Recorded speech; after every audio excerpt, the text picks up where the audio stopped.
Niki Lauda's rise to Formula One was extraordinarily meteoric, the Austrian making his Grand Prix debut on home soil at the Ring on August the 15th, 1971, just over 3 years after his first tentative steps in a local hill climb. In between times, he'd enjoyed modest successes in Formula V and national sports car events, and had gained valuable race experience in international Formula 3 and Formula 2. Thanks to a giddy bank loan, he secured a full-time drive with March for the 1972 season, combining his Formula 1 activities with a full Formula 2 programme. His best Formula 1 result would be a 7th place in the South African Grand Prix. In 1973, he talked his way into the ailing BRM team, scoring his first World Championship points by finishing 5th at Zolder. He gave several demonstrations of his potential, however reliability problems led to numerous retirements.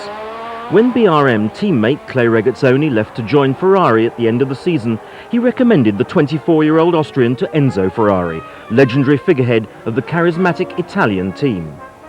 Lauda was duly recruited for the 1974 season, a time of wholesale change for Ferrari. After 4 largely barren years, the dynamic Luca di Montezemolo had been brought in as team director. He and Lauda immediately struck up an excellent working relationship as they tried to put Ferrari back on the right track. Justification of Ferrari's faith in Lauda wasn't long coming. He finished second first time out in Argentina and scored his maiden Formula 1 victory, only the 4th single-seater triumph of his whole career, in Spain at a sodden Hirama. The seeds of success were sown.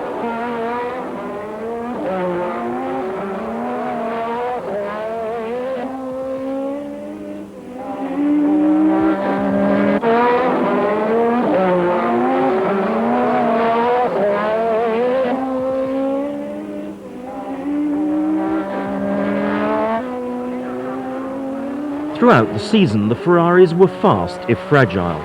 They monopolised the front row of the grid at Monaco, only for ignition trouble to remove Lauda from contention.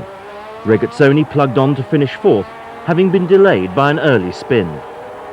After his triumph in Spain, in fact, Niki couldn't win again until the Dutch Grand Prix at Zandvoort late in June, though he drew satisfaction from second-place finishes in France and Belgium.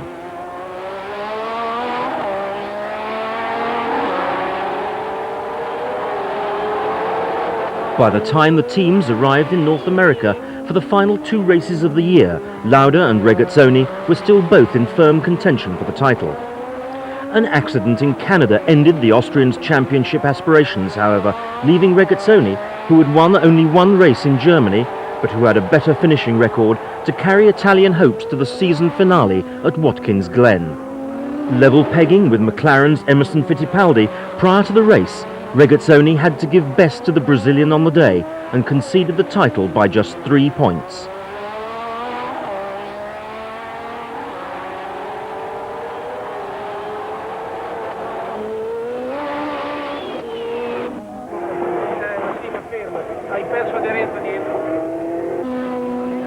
Encouraged by this return to competitiveness, Lauda's victory in Spain had been the team's first success since the 1972 German Grand Prix. Ferrari worked hard over the winter to ensure that the new 312T chassis would take over where its predecessor had left off. It did. The following year, Lauda proved to be almost unstoppable, despite an indifferent start. He had finished in the points in the opening 3 races, without ever challenging for victory. In Spain, he and Regazzoni qualified on the front row of the grid, but wasted the effort when they collided with each other in a start line melee. The Austrian's luck swung dramatically upwards in Monte Carlo, where he scored the first of 5 Grand Prix victories, 3 of them, Belgium, Sweden and France, following in the next 4 races.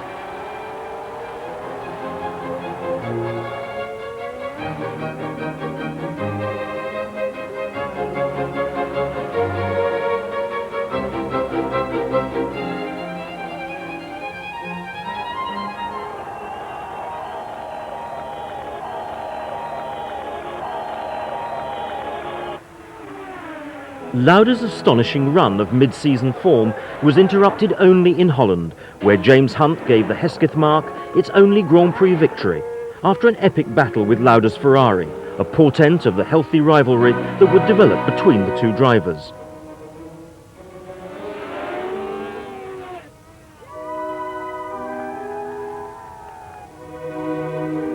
At the Nürburgring, Lauda looked set to add to his tally of victories, until he became the latest of several drivers to collect a puncture.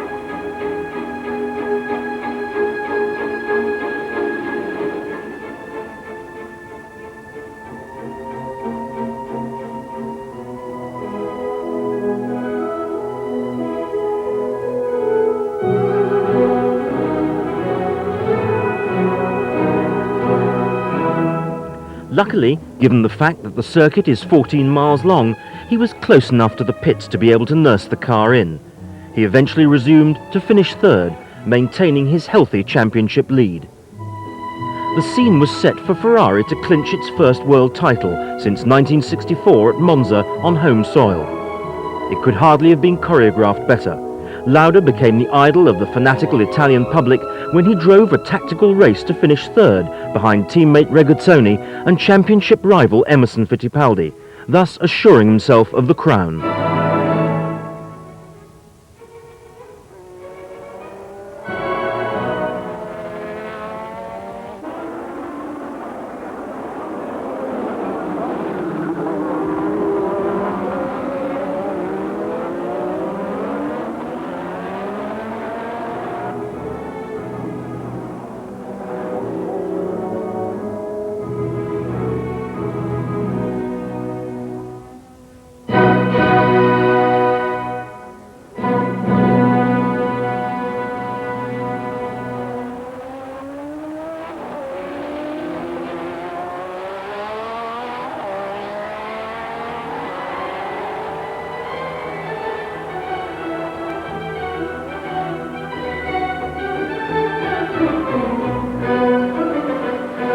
At the end of the race, the Monza crowd, showing all its usual restraint, swarmed onto the circuit almost the second the race finished and mobbed both Ferrari drivers.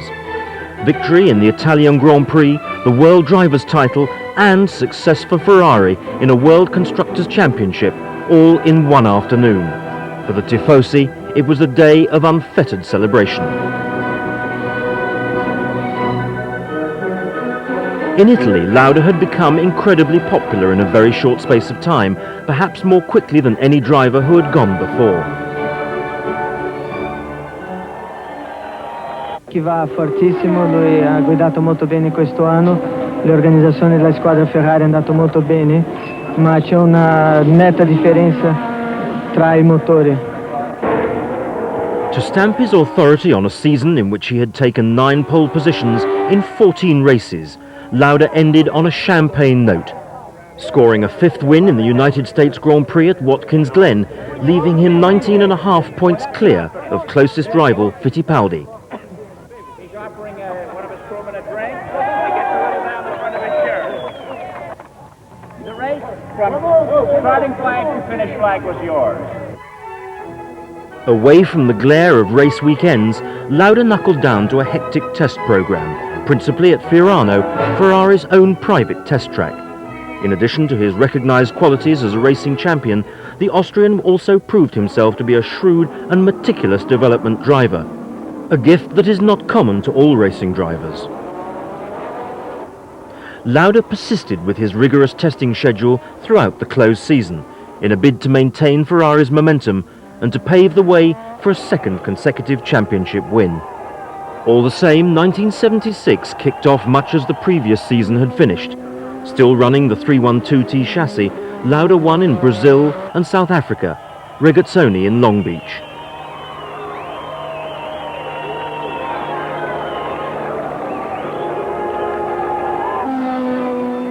In Spain, where Ferrari competed with the new 312T2 for the first time, Lauda drove with a painful rib injury after overturning a tractor at home, yet still he finished second. Further victories soon amassed, in Belgium, despite continual aggravation from his ribs, in Monte Carlo and later in Great Britain. The Italo-Austrian alliance looked to be in great form, and few imagined that the world title could possibly go elsewhere.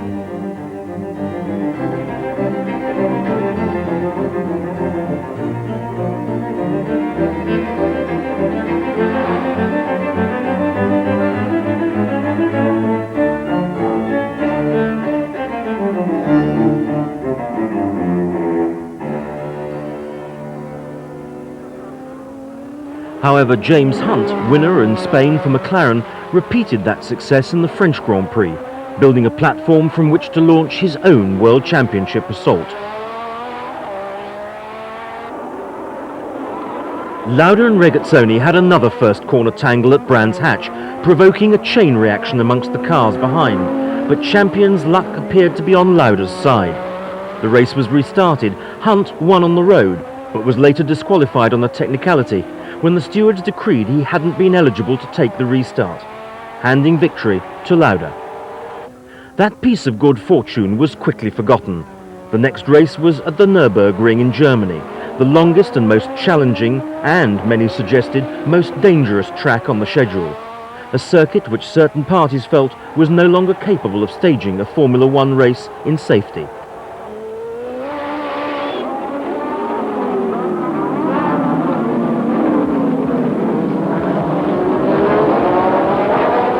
On August the 1st, with 7 races still to go, Lauda's title hopes appeared to be lost when his Ferrari slewed out of control at the Bergwerk corner and slammed into the guardrail, rebounding in flames into the centre of the track. Lauda's helmet was ripped off in the impact, but prompt action from fellow drivers Guy Edwards, Brett Lunger, Harold Ertl and Arturo Mazzario, all of whom had collided with the wreckage, facilitated Lauda's removal from the inferno. The Austrian received horrific burns, and the initial prognosis was that he had little chance of survival. The nature of his injuries was such that a priest was called to administer the last rites. And that marked the start of an extraordinary recovery, which proved that Lauda could be every bit as determined off the track as he could on it. Unbelievably, on September the 10th, at Monza of all places, he calmly renewed acquaintance with his Ferrari. It was just 40 days after the accident which had so nearly claimed his life.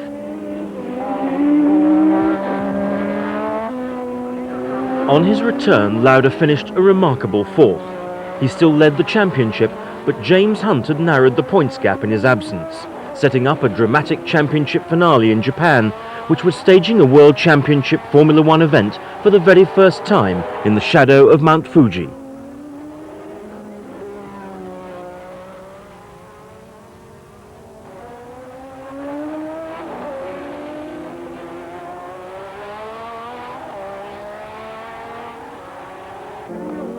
On a circuit made treacherous by torrential rain, Lauda pulled into the pits after 2 laps and stepped out of the cockpit. His explanation was blunt and typically honest. It was, he felt, too dangerous to race in such conditions. Hunt splashed on to finish 3rd, enough to give him the title by just 1 point.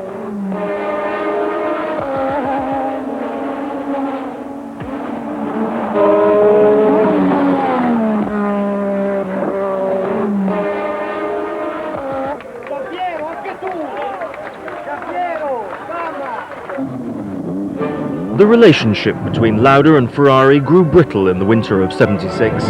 Ferrari wanted to replace Regazzoni with the Argentinian Carlos Reutemann. Lauda wanted Regazzoni to stay. The two parties agreed to disagree.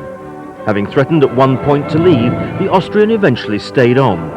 Eventually, it was to be a satisfactory year from the racing point of view. The Nürburgring crash was gradually forgotten, and Lauda's rapport with the partisan Italian fans, which had been shaken by his decision to quit in Japan, was strengthened once more. Despite his performances on the track, however, he had had enough of Ferrari's internal politics.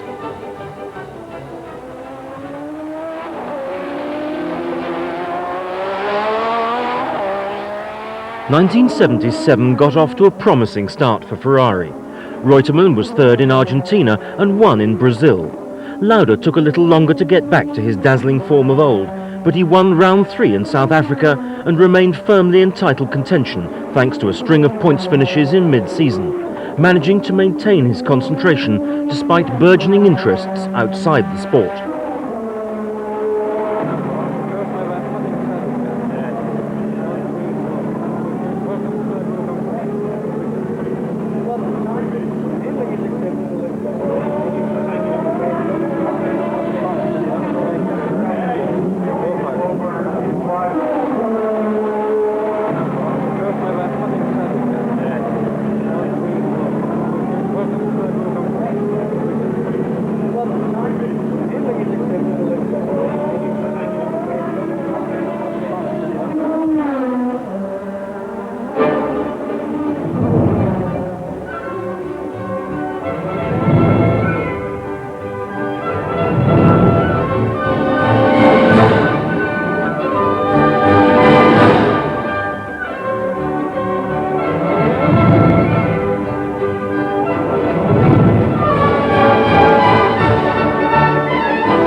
Although increasingly consumed by a passion for flying, Lauda remained for the time being a racing driver, pure and simple, and a good one at that.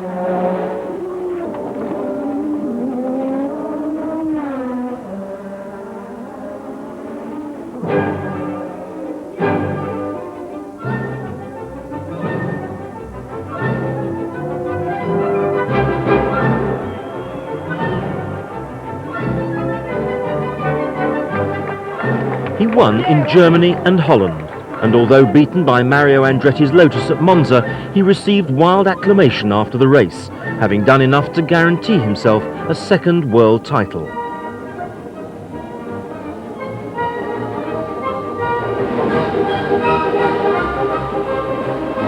As they celebrated Lauda's latest success in time-honoured fashion, the Tifosi had mixed emotions. For it was clear that the man who had done so much to revitalise Ferrari in the past 4 years, winning 2 Drivers' Championships and spearheading a run of 3 consecutive victories in the Constructors' Championship, would not be staying on to try to add to that tally.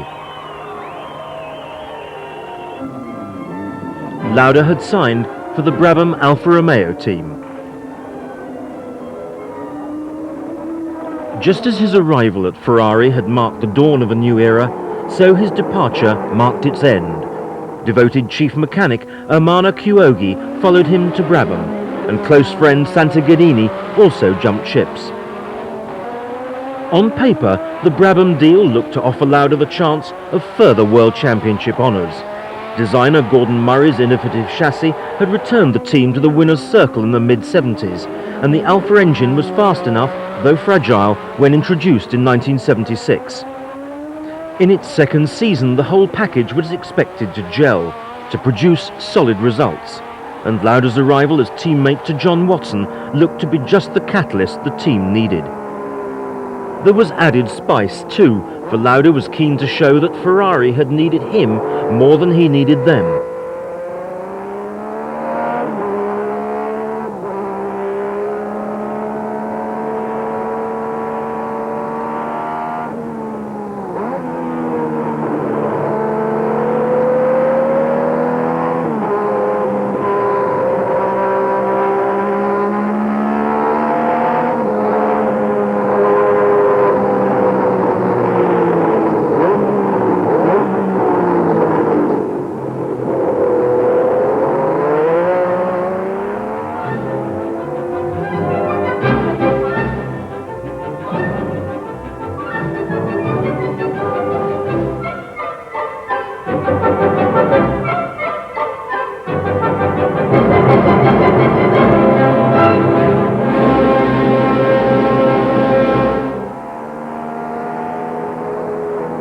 He started the year in spirited fashion, taking second place in Argentina and a third in Brazil, pole position in South Africa, and finishing second once again in Monte Carlo.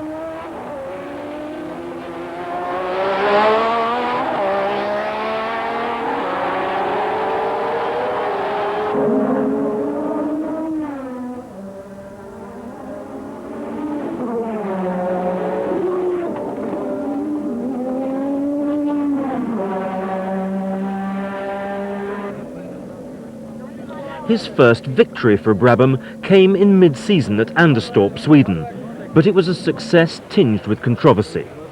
In Formula One, the art of ground effects, the ability to suck the car to the ground through clever use of aerodynamics, was all the rage, the trend started by Lotus's legendary innovator Colin Chapman. Brabham designer Gordon Murray had ideas of his own for increasing adhesion. To the general surprise of the motor racing world, the Brabham BT46-2 was unveiled with a huge fan mounted at the rear, its purpose being quite literally to suck the car to the track. In this one race, the Brabham proved to be more than a match for Mario Andretti's habitually dominant Lotus, giving Lauda his first win since leaving Ferrari. Shortly after the race, however, the fan car concept was deemed to be illegal, although the Austrian's win was allowed to stand.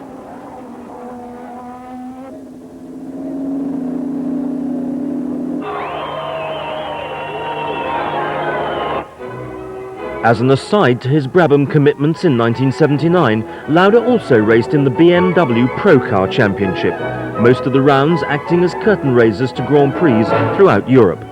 The sensational BMW M1 gave Lauda a refresher course in recognising the checkered flag.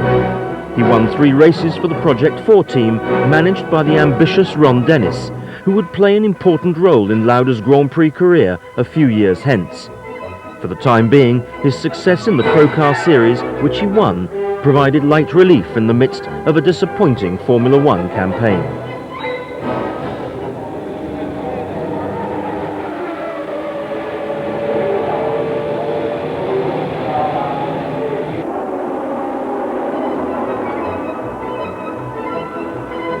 Retirement followed retirement. Jody Scheckter and Gilles Villeneuve emerged as the dominant force in their Ferraris. Youthful new Brabham recruit Nelson Piquet often outpaced his elder teammate. While Ferrari headed for a championship 1-2, Lauda scored just 3 championship points. However, he saved the most sensational aspect of his season until the end. During practice for the Canadian Grand Prix, penultimate race of the year, he calmly left the circuit and announced that he'd had enough of driving around in circles. Despite his absence from the Formula One spotlight, Lauda remained a familiar public figure. His preoccupation with aviation led him to embark upon an ambitious business venture, Lauda Air, a private airline that would become a prolific charter operator in the course of time, Lauda overcoming bureaucratic obstacles with characteristic single-mindedness. Happy in his new life, Lauda kept away from Grand Prix racing completely, save for a token appearance on behalf of Austrian TV at the Oostenrijk Ring in 1980. Less expectedly, he turned up in 1981 at the San Marino Grand Prix in Imola.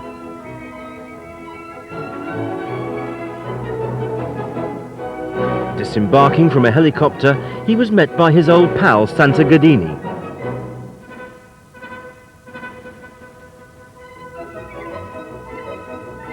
Passing virtually unnoticed through the crowds on the back of a Vespa scooter, he made his way inconspicuously to the pits to renew old acquaintances.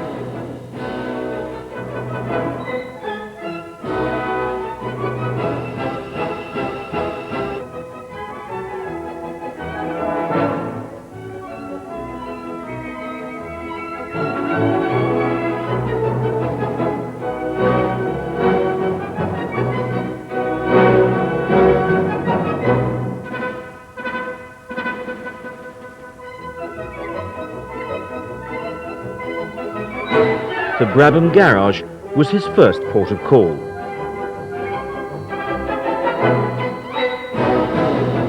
Later in the year, Ron Dennis, now the driving force behind McLaren, made a car available for Lauda to test at Donington Park, well away from the public gaze.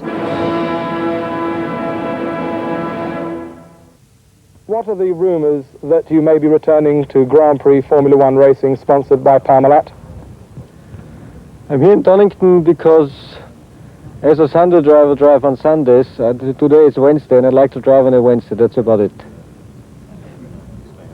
So you're here purely for a bit of Formula One driving experience. There's no intention of returning to the Formula One Grand Prix scene? As I've done motor racing for the last 10 years, I asked Ron Dennis if he has a car available just to run. This was the car which is available on a Wednesday, so therefore I drove it. And from now on, I will see what the future will bring. There's been very strict security here at Donington. Obviously, a lot of people want to see Niki Lauda back in Grand Prix racing. Can you really tell us quite honestly, straight to camera, that you have not decided to come back into Grand Prix Formula One racing? I can tell you straight to camera that I have not decided nothing. If you come back into Formula One Grand Prix racing, will you come back with McLaren? I have not decided anything, so I don't know. Well, let me ask you one last thing. Would you yourself personally like to come back into motor racing, and what would motivate you to come back into the sport? I've told you before, I have no idea in the moment. I'm a Wednesday driver, and I like it here because the sun is out and it's nice weather here in Donington. That's about it. There is but the motivation. There must be some motivation for you to drive a Formula One car, even to test here at Donington today. Full motivation is the Wednesday.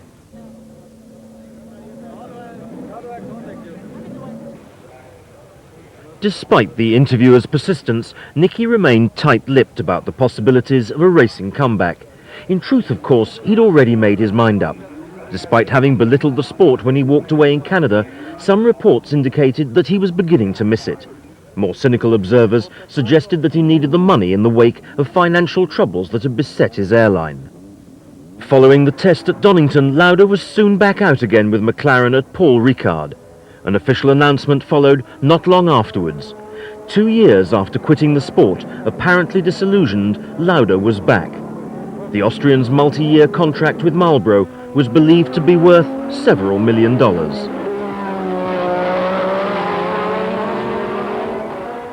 Lauda returned to Formula One and walked straight into controversy.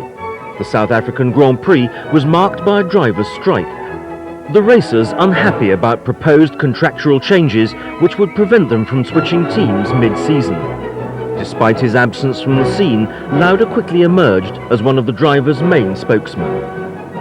Once the dispute was resolved, Lauda proved that his driving skills were every inch a match for his powers of negotiation. He finished 4th. In Brazil, he qualified 5th but crashed out of the race. Success, though, was not far away, although few could have imagined that it would take him so little time to return to the winner's circle.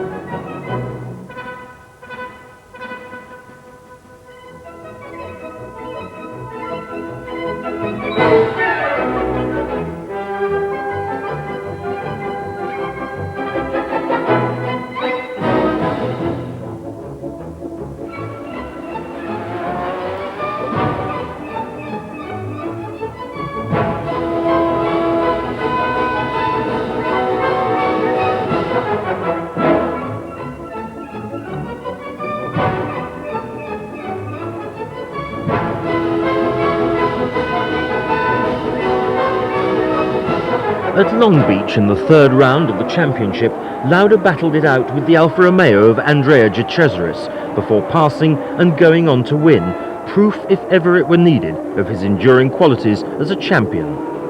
Those who doubted the wisdom of his comeback were forced to eat their words. Lauda was in peak form as a driver, and perhaps even better as a man. Certainly he was more relaxed and more approachable than the Lauda of yore. In short, it was a new Lauda, his skills undiminished by a 2-year sabbatical.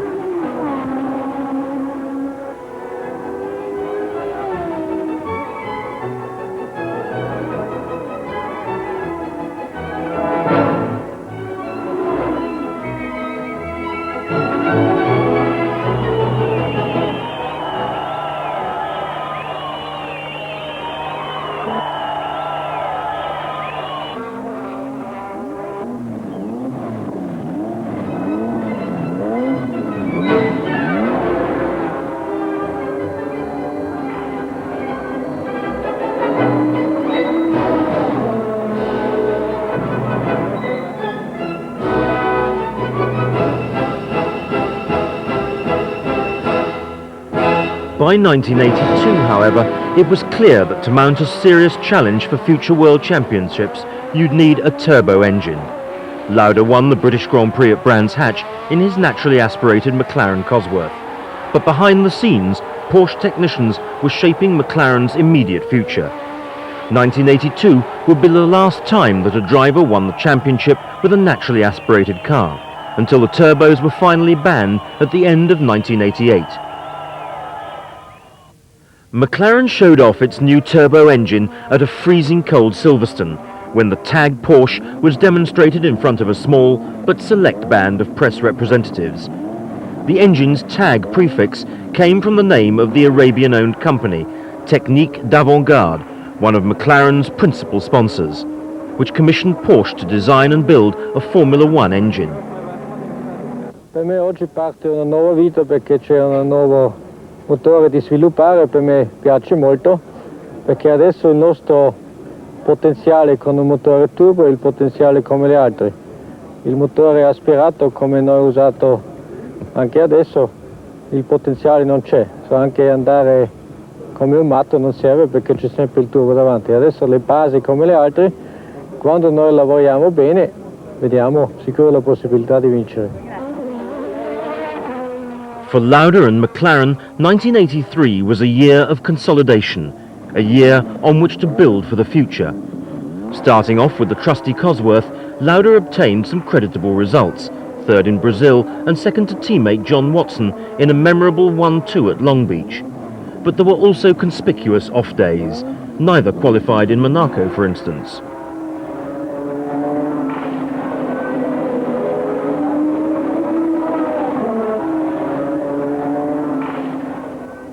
The new engine was kept back until it was felt to be ready for its race debut. Finally, at the Dutch Grand Prix, Lauda was entrusted with the Hans Metzger-designed turbocharged V6, though he retired with brake trouble. The balance of the year was spent developing the new package, Watson and Lauda usually qualifying around midfield, although reliability was initially hard to come by.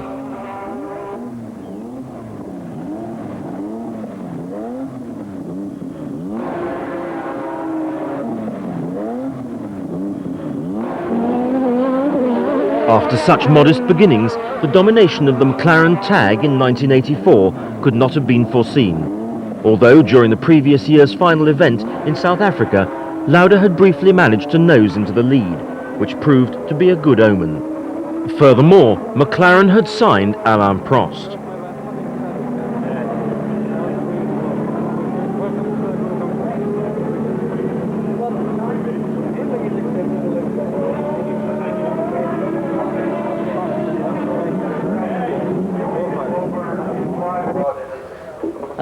Je crois que c'est difficile pour moi de dire, mais je crois que Niki est quand même le plus fort, certainement. À tous les points de vue, il est très très fort. Mise au point de voiture, dire un peu, de pousser très très fort quand il veut quelque chose dans l'équipe. Sur la piste, il fait jamais de faute, il est très très fort.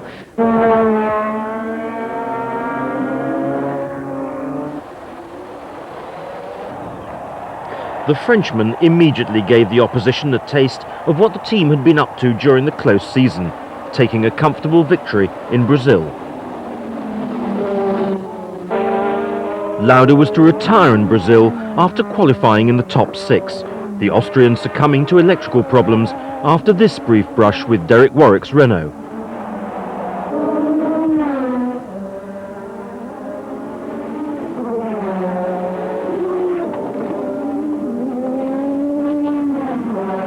Most people in motor racing remember the 1984 season clearly. Prost won 7 Grand Prix, but still lost the World Championship title to Lauda, who beat his teammate to the prize for the sake of a measly half point. Niki won 5 races: South Africa, France, Great Britain, Austria and Italy. Consistent performances in several other races were enough to give the Austrian a 3rd World Championship. It was a memorable campaign, amicably waged between 2 of the sport's leading personalities. The TAG Porsche engine was more than fulfilling its initial promise.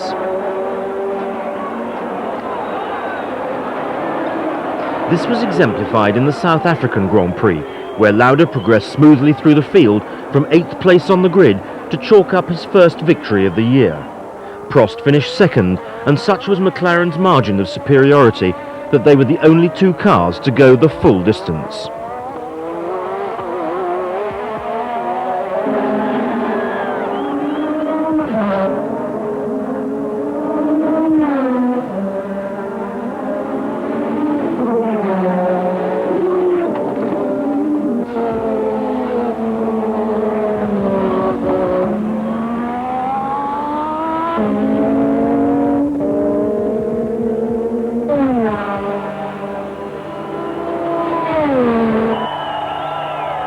Not all of the Austrians' performances were to be so well received, however.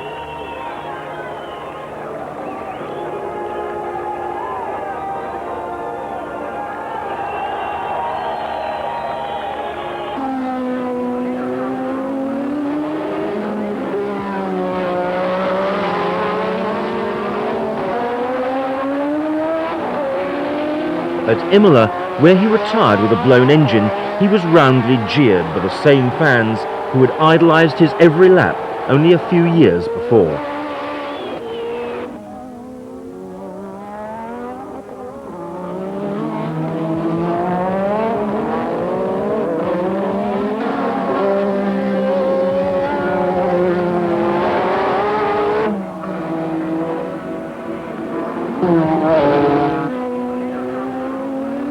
Generally, the two McLarens were dominant in race trim, Lauda maintaining his challenge for the championship with accomplished victories in the middle of the year at Dijon, where he started 9th, at Brands Hatch, on home soil at the Ostrich Ring, the first and only time he was to win his home Grand Prix, and in front of the baying tifosi at Monza.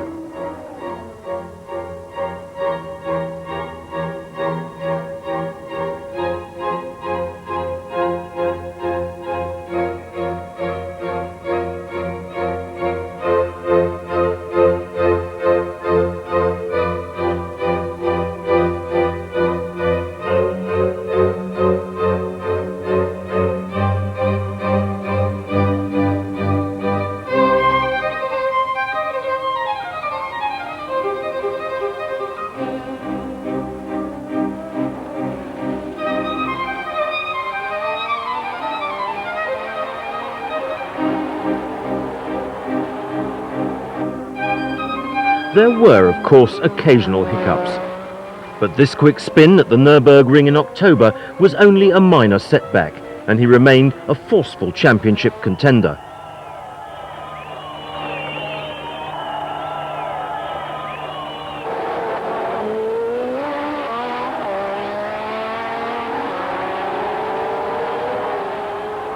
Niki Lauda, è vero che hai già rinnovato il contratto per la prossima stagione con McLaren?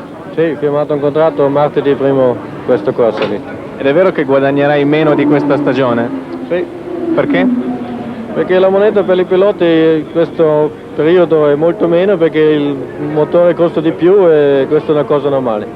Sei d'accordo quando sui giornali si legge che Niki Lauda è il personaggio più popolare della Formula 1? Io non lo so, io ho uno dei 26 piloti e questa è la mia parte.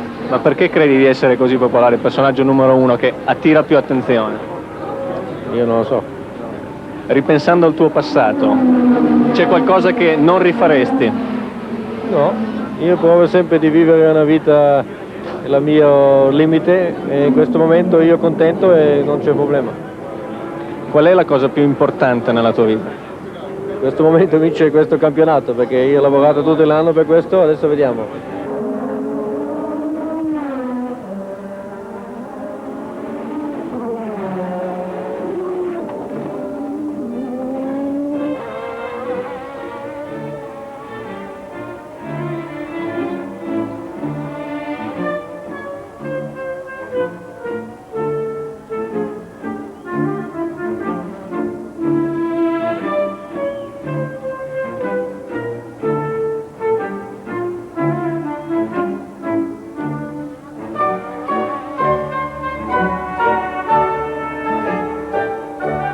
In Portugal, where he needed second place to be sure of the title, Marlena, his wife since March 1976, and mother of two fair-haired sons, Lucas and Matthias, made her first appearance at a racetrack for many years, in accordance with her husband's express wishes. Niki had to fight his way through from 11th place on the grid, while Prost started from the front row and eventually cruised to victory. Millions of TV spectators were kept on tenterhooks as Lauda worked his way through the field. The canny Austrian timed his run to perfection. Second place and that third championship crown were his. Per me personalmente la decisione di oggi strana, perché c'è un rischio, capito? Perché Prost's day would come. Back-to-back championships are a relatively rare thing in motor racing, and Lauda was no exception to this particular rule. 1985 was to be a lean season, vastly different to the 12 months that had gone before. As Prost built up a mammoth points total, one that would take him to his first world title, Lauda suffered a succession of retirements.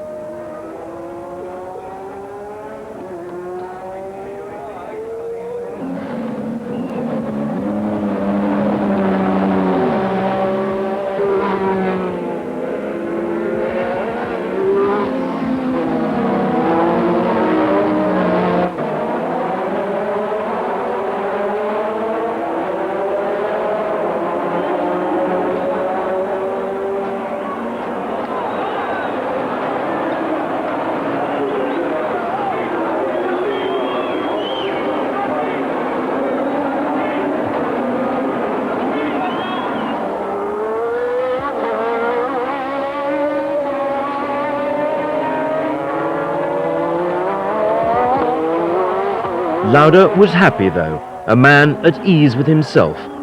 There was talk that this would be his last season, and on August the 17th, on the eve of the Austrian Grand Prix, where he had first raced in Formula One 14 years previously, he announced that he was once again retiring from the sport as a driver, this time for good.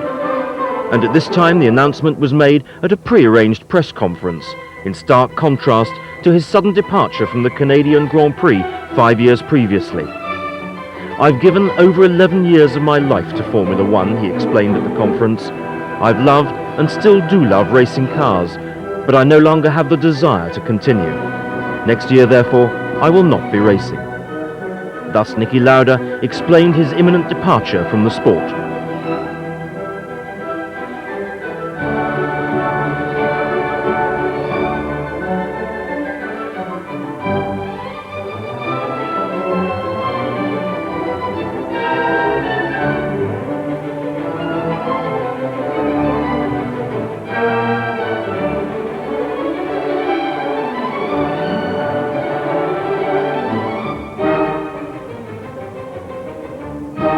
But there were other races still to run and old friends to meet, such as Clay Regazzoni, the Swiss Italian, who had been confined to a wheelchair after an accident at Long Beach in 1980.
There was to be just one more victory on Lauda's CV, and that came in Holland, where he fended off teammate Prost by just 1/5 of a second after an epic duel. In a year pockmarked by endless retirements, it was to be the outstanding highlight.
A wrist injury, sustained during qualifying at Spa-Francorchamps, forced him to miss the European Grand Prix at Brands Hatch, and Lauda's Formula One career ultimately concluded quietly, although he almost bowed out in a blaze of glory.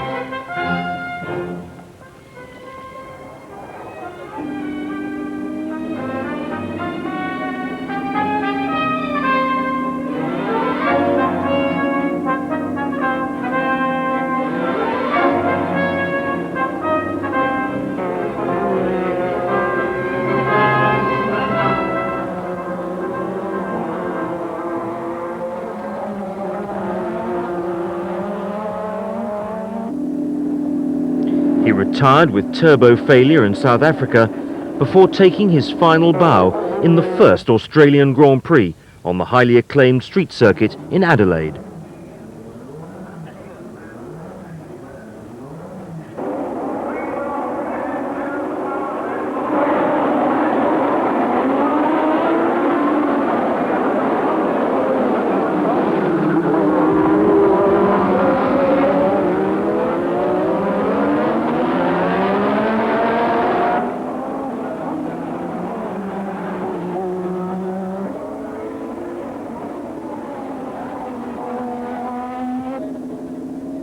After his usual moderate practice effort, he started only 16th. Lauda outbraked Ayrton Senna to take the lead just after half distance.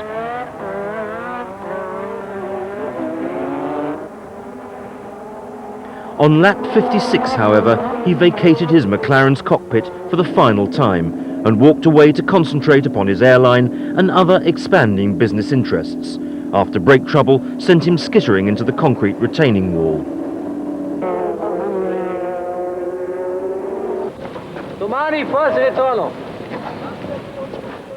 Born in Vienna on February the 22nd, 1949, Andreas Nikolaus Lauda made a surreptitious start in motor racing, entering a Mini Cooper S for a hill climb and finishing second in class. A season in Formula V followed. He rolled out of his second race at Aspen, but gained useful experience. That preceded a move up to the highly competitive world of Formula 3, a source of more useful racecraft and a handful of top six finishes.